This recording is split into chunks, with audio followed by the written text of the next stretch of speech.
The gap between Main Street and Wall Street has never been more acute. Many financial assets are soaring, whilst the average consumer is struggling with debt that has been brought into sharp focus by a loss of income. But is the current mix of monetary accommodation once again distorting the long-term outlook for the economy? That's the big conversation.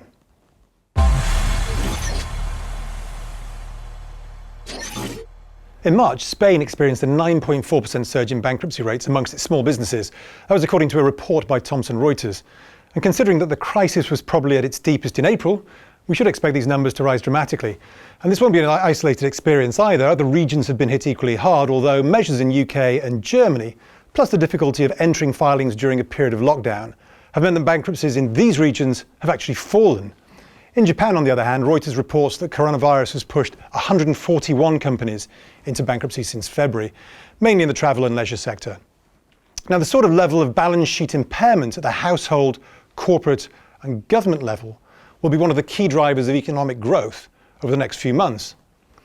So far, risk assets have already experienced two of the three classic phases of a major economic bust, the deleveraging phase and then the hope phase. But as the reality phase kicks in, a key concern will not be about the monetary inflation of central banks, which is all this money printing, which we discuss further in the whisper, but it's about the potential for monetary deceleration, i.e. the velocity, not the amount of money. According to the St. Louis Fed, velocity is the number of times $1 is spent to buy goods and services per unit of time. If the velocity of money is increasing, then more transactions are occurring between individuals in an economy. Or simplified even further, when there is an increasing amount of economic activity taking place, velocity would be rising. Now, I prefer not to use equations, but a simple formula for the velocity of money is that V is equal to the price of goods multiplied by the quantity of goods. And then all that's divided by the money supply. So velocity equals price times real expenditure divided by money supply. And what's money supply? Well, the M2 money supply is often used, which is checking, savings and deposit accounts, plus money markets and mutual funds. Therefore, an even more simplified version of velocity would be to divide gross national product, GNP, by money supply, such as the M2 just outlined earlier.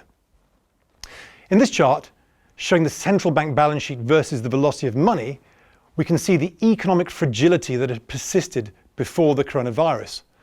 Velocity had been in a sharp decline because money supply was increasing at a faster rate than GNP growth.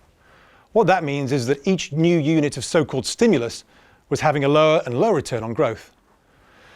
So if we now roll on to today's environment, we know that the numerator of GNP, or GDP, i.e. the economy, is collapsing, whilst the denominator of M2 money supply is accelerating.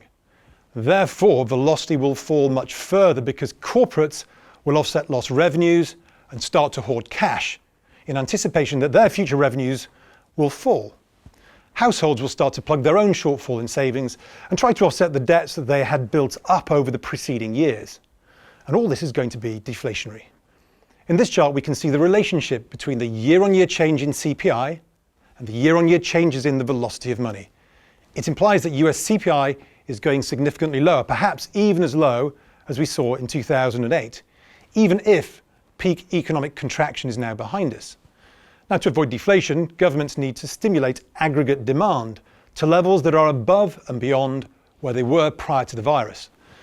Raising asset prices is not the same thing as raising economic activity, and we saw that for the last 10 years.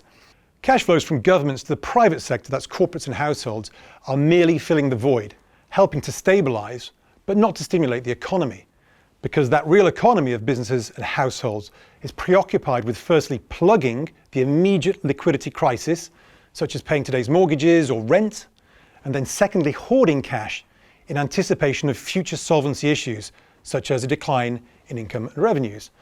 Meanwhile, the outlook for US bankruptcies looks shocking. Expectations for a V-shaped recovery appear increasingly unlikely simply because the lockdowns have dragged on from spring and into summer. And even as economies edge towards normality, it's going to be via a series of baby steps rather than a straight line release. And this following chart shows the potential magnitude of the risks. Here we plot the US unemployment rate against Chapter 11 bankruptcy filings. Even if we adjust the size and speed of the rise in unemployment with an expectation that jobs will return much faster than expected, we should expect bankruptcies to rise dramatically. In reality, I think it's fair to assume that within the leisure and hospitality industries, the return to work will be a drawn-out affair with restrictions of some sort in place throughout the Northern Hemisphere's summer. The hope is always that the US consumer will come good. And over the last 40 years, the consumer has proven remarkably resilient. The consumer is therefore key, but it's the consumption part of the economy that has been taking the hit from coronavirus this time round. And what is the likelihood that the consumer behaviour will return to normal afterwards? US consumers were not in a robust position prior to the crisis. Despite the recovery in the aftermath of the great financial crisis in 2008, 45% of Americans have close to zero cash in their savings account. And that's according to a survey by Go Banking Rates in December 2019. Auto and student loans are also at record levels. We can see in this chart how auto loans have soared past the previous peak prior to the great financial crash of 2008. Credit card financing costs have also risen despite Fed funds that are close to zero, pushing credit card delinquency rates to a 20-year high. And that was before COVID struck. It's clear that many US and many European consumers have been teetering on the edge for years, living paycheck to paycheck. Now with paychecks abruptly postponed and in some cases cancelled, many households will be missing rental, mortgage and credit card payments and also skipping on healthcare, setting in motion the dominoes in which their credit scores will be impaired. And banks, who are already hoarding cash, will be reluctant to lend. Government handouts will be used to plug the holes in today's cash flows, or they will be hoarded in order to offset a decline in future revenue or wages. And in many cases, it will be used to pay down debt. We can already see that the US savings rate is now the highest level since the early 1980s, and that creates a vicious spiral. If households are hoarding, then corporate cash flows will be impaired. Corporates will therefore also hoard against a drop in future revenues, and they will cut jobs and cut wages. Household balance sheets will therefore be impacted further, forcing more retrenchment and cash hoarding by companies that are fearful of future revenue losses. And then the banks will hoard. Their capital will be kept aside and they will only lend to the less risky corporates because consumers are exacerbating that dynamic. Now let's be clear, we're not talking about a complete collapse in consumption. In fact, the next set of headlines will probably be about how economies are returning to something like normality. But it's what happens at the margin that matters. It only takes a small percentage of consumers to stay away from restaurants and leisure facilities to push a profit into a loss. If fixed costs are inelastic, it only takes a few weeks of the new normality with slightly smaller customer bases to push companies into insolvency. Many industries have wafer-thin margins. And consumption patterns aren't likely to return to pre-COVID levels even if economies rapidly reopen, because the crisis has revealed the underlying balance sheet fragility and may now trigger a desire to de-lever, and that would be deflationary. The question is then, if consumers retrench, can central banks print at a fast enough pace to offset the decline in demand? Now, Jerome Powell's backing the Fed as he should, but the experience over the last 10 years of unorthodox accommodation is that central banks' efforts actually make matters worse. In the 1970s, they didn't try and create inflation, but they got it. Over the last decade, they didn't try to create disinflation, but they got it. Today, they are trying to create inflation, and history suggests that they won't get it. But they might get an even greater disconnect between the equity market and the underlying economy, between Wall Street and Main Street.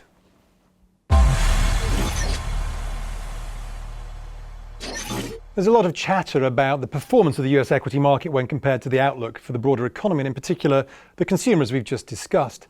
The Nasdaq 100 has rallied back to within about 4% of its all-time highs, with both it and the S&P making new recovery highs on Monday. So although the Nasdaq is signalling what appears to be a healthy recovery, there are many other signals from the market that are indicating a less robust outcome. So how should we interpret these mixed signals? Well, firstly, as mentioned in the main section, it's key to understand that the equity market is not necessarily representative of the economy, and that the US equity market is not representative of global equities. Arguably, the US equity market, which has been outperforming most other major global benchmarks for the last decade, has not been trading on fundamentals for some time, but has been trading on flows. These flows would be buyback flows, 401k pension flows, and even inflows from foreign capital. Assets had already migrated from active managers to passive managers, who have a concentration bias into the largest names by market capitalization, such as those in the S&P 500. And this has helped keep valuations on the S&P 500 at elevated levels for a very long time, even prior to the corona crisis. Now, since the crisis, these flows have been concentrated into an even smaller handful of tech names, mainly those with a significant global online presence, and this has helped elevate the Nasdaq to its highs. The S&P 500 has also benefited from these flows, although the rally in the S&P is still very much in line with the other bear market rallies. At least at this stage it is. So far the S&P has recouped 62% of its initial decline, and that's a classic Fibonacci retracement level. And it mirrors numerous historical examples in which we first see an aggressive liquidation phase, or deleveraging, followed by a significant rebound. And this is what happened in 1929, a liquidation phase followed by a big rally of around about 50 to 62% before the market rolled over. The same pattern was true of the Japanese Nikkei 225 after its equity bubble peaked at the end of the 1980s, followed by a sudden decline before bouncing to recoup 50% of its losses, and then rolling over again as reality kicked in. And then more recently, the sell-off at the end of 2018 also saw a 62% rally before the index rolled over to make new lows. Clearly the S&P, like the Nasdaq, could break above the 62% retracement level, which has been testing this week.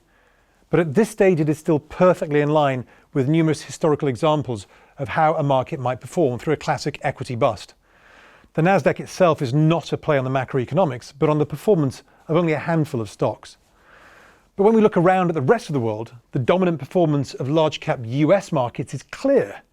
Ignoring the volatility in March, the S&P 500 has continued to move higher versus the German DAX, the UK's FTSE 100 and the Europe's Euro Stoxx 50 index. Many of these markets, such as the UK's FTSE 100, have struggled to hold the 38% retracement level versus the S&P at 62% and the Nasdaq having almost recouped all of its losses. Many global equities remain entrenched in long-term bear markets. The Japanese Nikkei 225 has failed to regain the highs made in 1989, and the Euro Stoxx 50 has failed to regain the highs made in early 2000. The US market reflects the dominant flows of corporate buybacks in the years preceding COVID-19, followed by the concentration of flows into the winners such as Amazon over the last couple of months, plus both the explicit support of the US Federal Reserve for certain asset classes such as investment-grade corporate bonds, as well as the implicit support for equities by the threat of further intervention, such as we saw over the weekend from Fed Chairman Powell. However, there are still areas within the US equity market that are a closer reflection of the underlying economic malaise. The small-cap Russell 2000 has retraced 50% of the initial deleveraging, but remains 20% off the highs, even after Monday's huge rally. And even within the S&P 500, which is around 12% off the all-time highs when we film this piece, if we excluded the top 5 or 6 performing tech names, then the rest of the index would be down closer to 25%. The market cap of the top 5 or 6 stocks is equivalent to the bottom 325 or so names, which is one of the greatest concentrations that the index has seen. Digging deeper still, we can see the performance of the banks has massively lagged the performance of the broader equity market. Although the role of the banks in the economy has diminished since the financial crisis of 2008, partly due to regulation and the need to rebuild their working capital, they are still integral to the performance of the real economy. And that's the economy of businesses and households rather than the financial assets such as equities and bonds. The BKX, the bank index, managed only a 38% retracement of the initial sell-off and has again been within a whisker of the recent lows. The ratio of the bank index versus the S&P 500 last week made a new all-time low. Banks are clearly indicating that the economy remains in limbo, even as we contemplate a reversal of lockdowns and another rally in the Nasdaq 100. In Europe, the picture is even worse. The Eurozone banks made a new intraday all-time low last week, hobbled by a backdrop in which the Eurozone and EU leaders are again showing during times of crisis that there is no union, even though there has been a rescue package announced this week. And this performance in banks is repeated across the world. The Australian bank index only managed a rebound of 23% of the original decline that happened in March. So whilst the Nasdaq, and to a lesser extent the S&P 500, are highlighting the strength of a handful of stocks, the banks are reflecting the reality that the rest of the economy is experiencing. For smaller businesses lacking the technology or the clout, insolvency is an issue which is on the immediate horizon.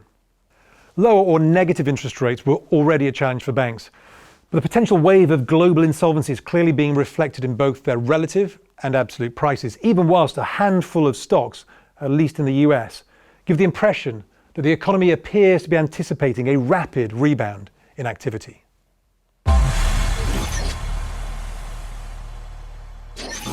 Between Friday of last week and Monday of this week, at one point silver had gained 10%, but silver still remains a laggard versus gold.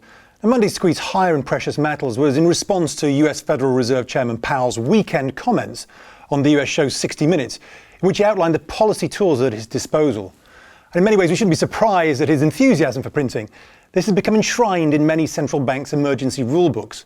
The interview also came hot on the heels of an address earlier last week in which he outlined the headwinds for the US economy, basically playing good cop, bad cop. When the presenter of 60 Minutes, Scott Pelley, asked him if he had flooded the system with money during the crisis period, he said, "Yes, we did. That's another way to think about it." And when asked, where does it come from? He answered, "We print it digitally. We have the ability to create money digitally." When pressed further, the key passage was, has the Fed done all it can do? And he replied, there is a lot more we can do. We're not out of ammunition by a long shot. No, there's really no limit to what we can do with these lending programs. Many risk assets, particularly those pricing inflation, sprinted higher on Monday. So after money printing in 2020 was at a rate that dwarfs 2008, especially when we look at the growth on a year-on-year basis, the Fed is prepared to do yet more. Precious metals took a leg higher in anticipation of the bigger bailout that Powell was suggesting, although gold did retreat off its highs when real yields started rising.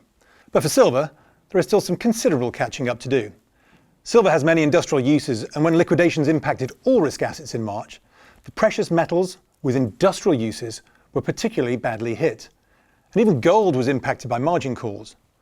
But when we look at the price action, we can see that silver's performance has also lagged gold over the last 5 years, and with that underperformance being particularly acute over the last few months. When we look at the longer term chart, we can see how extended the current period of underperformance has become. And yet, on those other occasions when precious metals rallied, silver eventually outperformed gold, as it did in 2011 and also in 1980. The Corona crisis has added a further dimension by impacting a large number of silver miners, who have temporarily had to mothball their operations, thus creating some of the supply chain bottlenecks that will put upward pressure on prices. And given the small size of the market and the potential size of interest from institutional investors, prices could move quite quickly. And if we think that this period of money printing is going to be far in excess of other periods, and Chairman Powell has implied that they have a lot more ammo, then that environment should be excellent for the precious metals complex. Precious metals perform well in a period of deflation. And in order to avoid deflation, central banks will print more money in order to try and create inflation. That should also be good for precious metals, so therefore the path to inflation, if we can ever get there, is paved with both silver and gold. Silver is coming off a very slow start, but history suggests that once it gets going, this is a supercharged precious metal that everyone begins to chase. And you can now get the big conversations from Refinitiv as a flash update on your Alexa device or Google Assistant. And if you want to know more about how to download it to your smart speaker, please go to refinitiv.com/flash briefing.